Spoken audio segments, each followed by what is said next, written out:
sometimes we think about things that we want to achieve, and even though we can identify it, we don't necessarily hold the belief that it can happen. And in this moment, I believed. I believed I could do it, and I believed that I was worthy of that sort of success.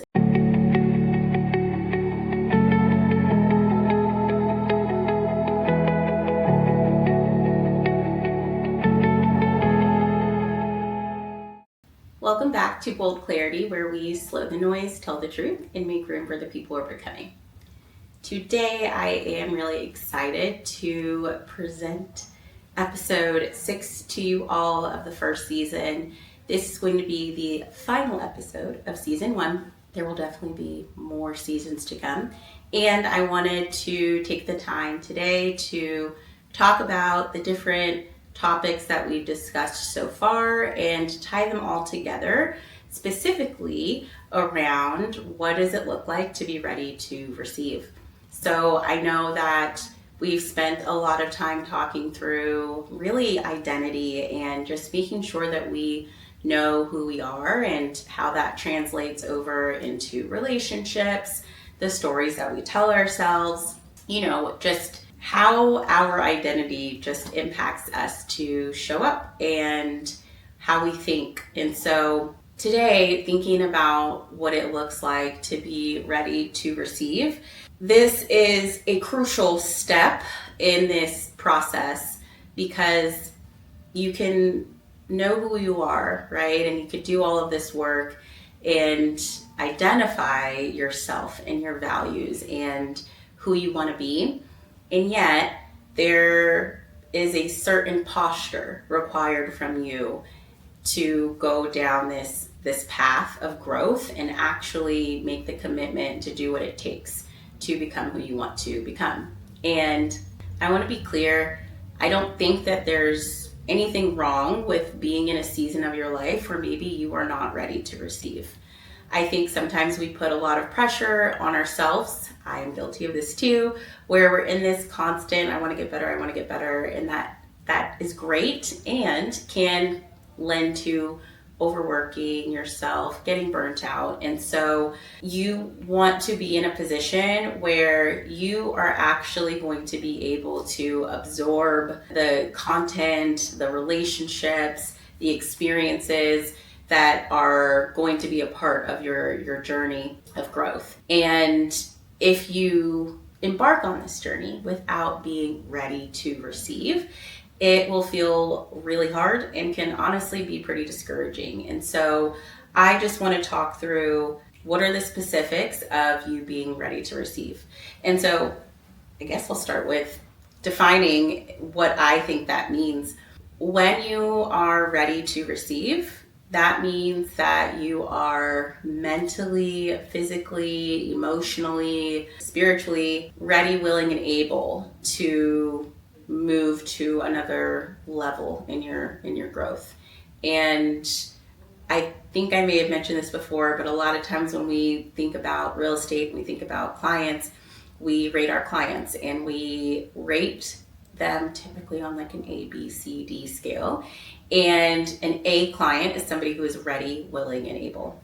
And so you yourself want to make sure that you're checking off those boxes of being ready, willing, and able, because if not, you will not be in a position to receive. And so ready, willing, and able can look so different depending on what stage of life you're in, what stage of life you want to be in, what your habits are.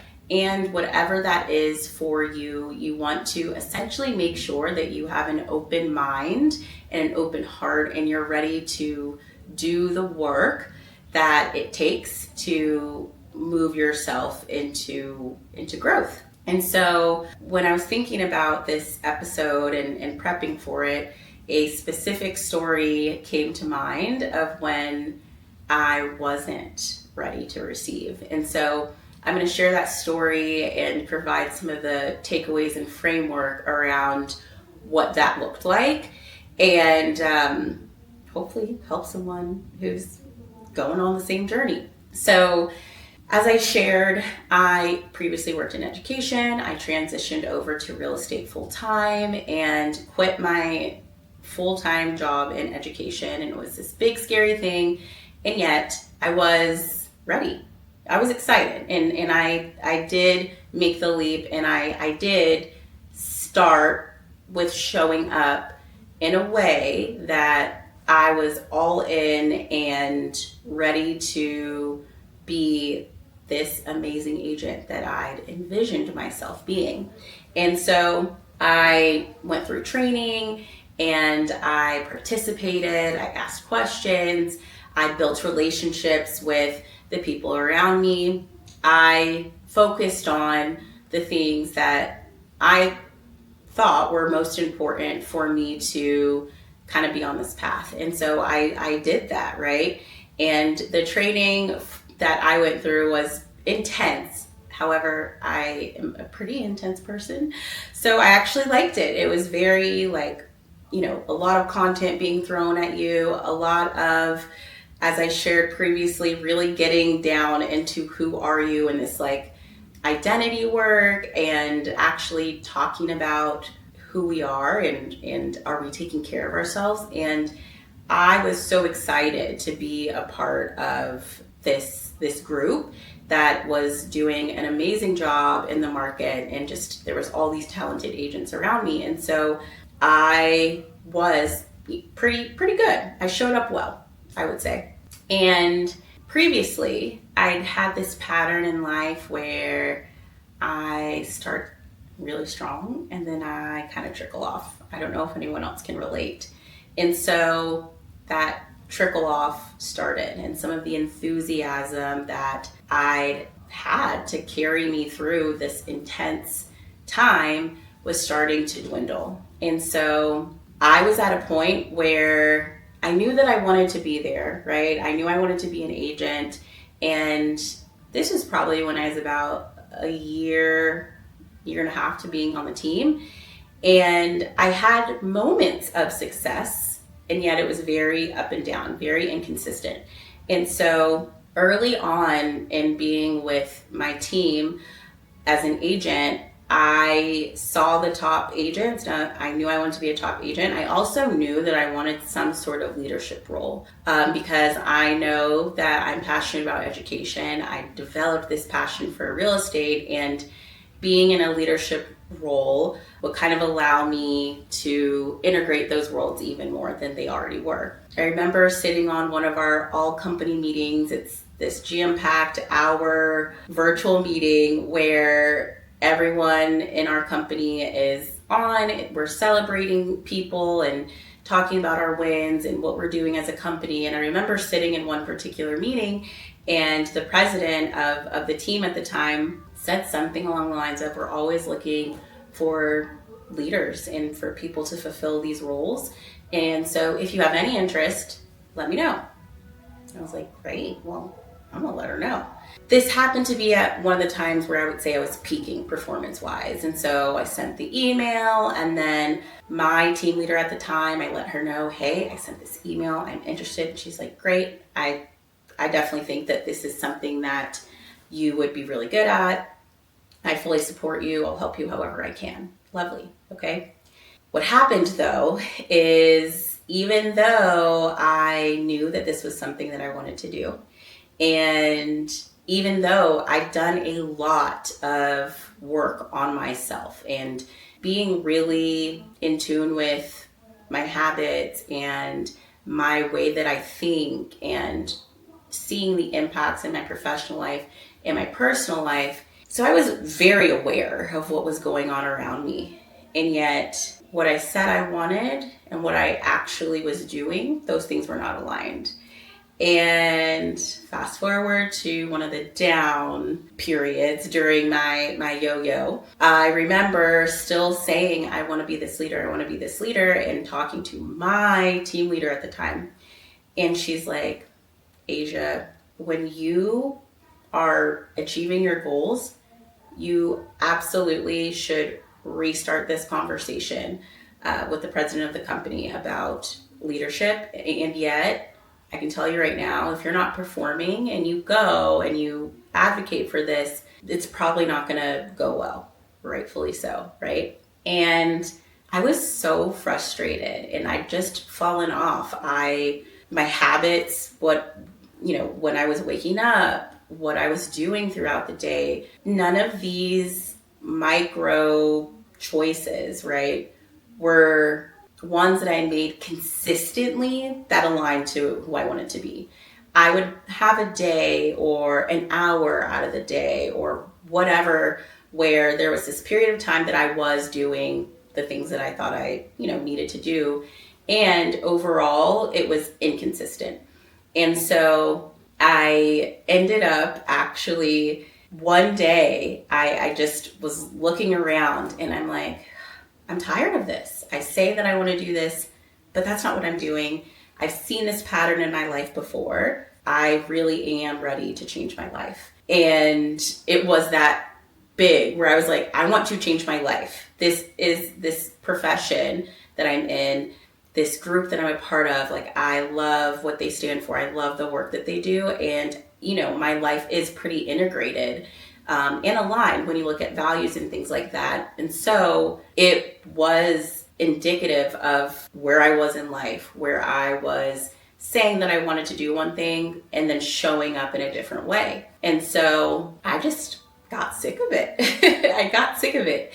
And I made a decision. And I'm actually reading a book, The Slight Edge. And in The Slight Edge, the author talks about how he was a beach bum and a millionaire. And he really says both of those things are a part of his identity. And he decides, right, like, who am I going to show up to be? And a millionaire, not just in the sense of money, right, but somebody who is successful, who is productive, right? Versus the person who's just kind of sitting back. And he talks specifically about his decision day where he decided, okay, yeah, this beach bum stuff, that's been cool. I'm deciding something else. And so this was my decision day where I was like, okay, this is not who I want to be. And I want to follow through on the things I say I'm going to do.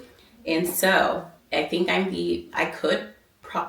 would guess I'm probably the only person that has ever done this to the person who was my team leader at the time, who's one of my dear friends. And she still tells the story to this day. I emailed her and I put myself on a PIP. If you don't know what a PIP is, it's a performance improvement plan. I think in different industries, they may call it different things. It is essentially like, hey, you're not performing where you need to be. So here's what we're going to put in place so that you do perform in the way that you don't. And if you do perform in the way that you need to perform, and if you do not, right, then here's what's going to happen. And in a lot of scenarios, that can lead to you, being fired or removed from whatever role that you're doing. Most of the time, your manager, your leader, your coach is the one that will, put you on a PIP, but not me. On my decision day, I put myself on a PIP. And I emailed my team leader this long email and I said, basically, I'm not performing where I want to perform and I would like to make a change. And here's all the things that I'm going to do to get me where I want to be. Okay, so I had to find the email that I sent that I put myself on a PIP. And so here is a part of the email. It says, that being said, my performance has not met standards set by the team and myself, and I have to actively work towards improving this so that I can not only meet but exceed expectations. I want to share this with you so that if you have any feedback, you can let me know, and so that time willing, you can hold me accountable to these things. And I went on to put specifics, including dates and what I was going to do and, what time blocks I was going to have. And it's pretty specific. And this is probably one of my most proud moments because what happened is that I made the decision that I was ready to receive. And I decided, okay, I know I've been saying I want to be this top agent, but there must be part of me that isn't really committed to that, or, maybe I don't believe I'm worthy of being this top agent. And so I reconciled with that and got so clear on the fact that I knew that I really did have this desire to be a top agent. I knew exactly why, and it tied to a lot of my goals that were just, outside of professional goals. And I knew that I could actually do it. I believed that I could actually do it. Sometimes we think about things that we want to achieve, and even though we can identify it, we don't necessarily hold the belief that it can happen.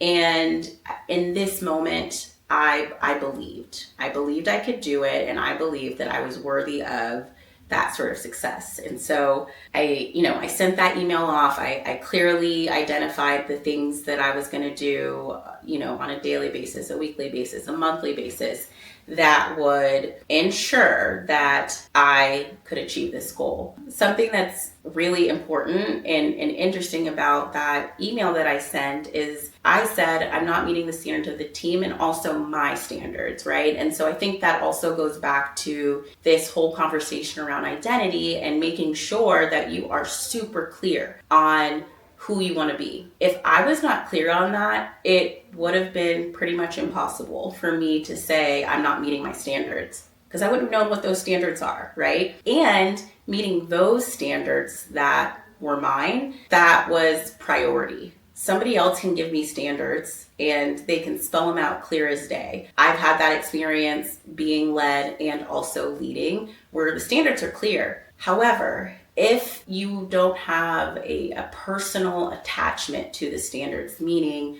you yourself don't see meeting those standards as being of value for you, then it's really hard to hit them, right? And so I'd taken the time to personalize and make sure that I knew what my standards were. And I sent that email. I actually ended up doing the things that I said. In terms of, putting myself on that PIP. And it was a very big wow moment because I saw firsthand what it looked like, what it felt like for me to be ready to receive. And being able to approach things from really this mindset of abundance and worth and belief is just, it's huge. And it ended up literally changing my life. And so I think after, you know who you are and who do you want to become, and you see this gap and you reach your decision day, that there's also a really important level of belief or faith that makes a really big difference. And so I say that because I may have decided on that day, I think it was July 7th, hey, I want to be this type of person and I want to be this type of agent, and here's what I'm going to do, and I'm ready to receive that. And yet the truth was, me making that decision did not equate to the next day, okay, I'm getting the results. Okay, I know what I'm doing is for sure on track. I have the personal evidence. That's not how that went, right? And so there was a choice that I made, that my belief that I could be an amazing agent was so strong and so aligned to something that was bigger than myself that I could trust it. For everyone, that source of that deeper meaning comes from different places. For me, it comes from God. And so it was so important for me to be hip to hip with my source, which was God. Because on the days where decision day had happened and I still wasn't seeing the number of contracts a month that I said, I relied on God saying, hey, this is bigger, right? You said you're ready. You said that, this is going to be a demonstration of who you are, right? You want to help people. You want to help them overcome challenges. You said these things are really important to you, and you said that you're going to improve. And so yeah, we're going to keep chugging. And without some belief, some connection to something deeper, I don't think that it is possible for you to grow. And again, that could look totally different for different people. And I knew that if I just looked at what I was doing on a day-to-day basis in my decision day, that was not going to be enough to sustain me to continue doing the things that I said that I was going to do. Because, hey, the truth of the matter is the amount of effort and the amount of discomfort and the level of commitment that was required to actually be ready to receive, it's hard. It's a lot. And I knew that I couldn't do it on my own strength. So that brings me to the second part of being ready to receive. So, once you have your decision day, the next thing is like, what are you tied to? What deeper meaning are you tied to? What is your source of faith? What is your source of belief? What is going to keep you going and keep you encouraged to do the things that may feel mundane and that you can trust are gonna get you where you need to be? That's really hard.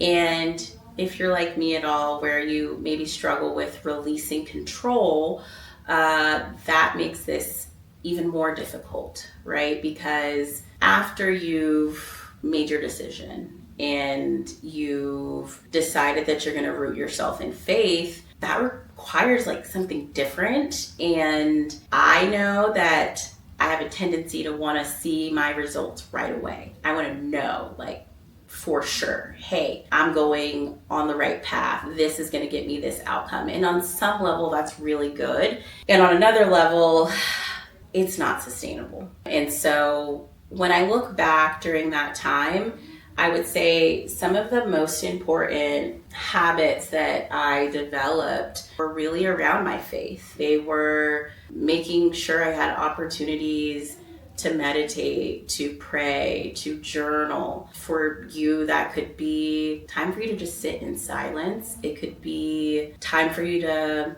do yoga, right? It could be time for you to read the Bible or, whatever inspirational, deep meaning text you may have. And I started with focusing on those things first instead of focusing on the actual real estate tasks, right? That came along with being a top agent because, like I said, I knew that was not going to be enough. I also, during that time, started going to church more and just engaging in more conversations that had a deeper meaning. All of those things just reminded me that I was connected to something bigger and that I could keep going. And there's no way that I would have been able to continue that path to success, without that. So the other thing that was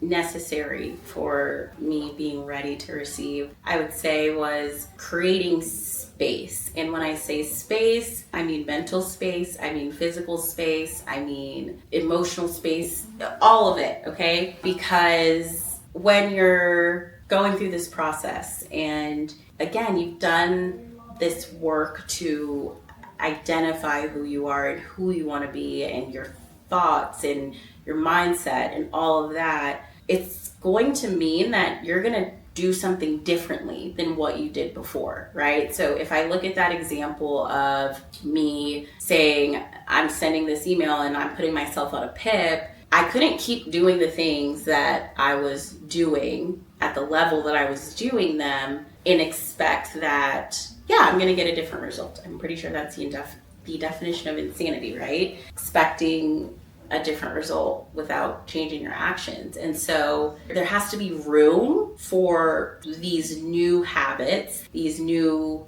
mindsets, these new thought patterns, these new connections.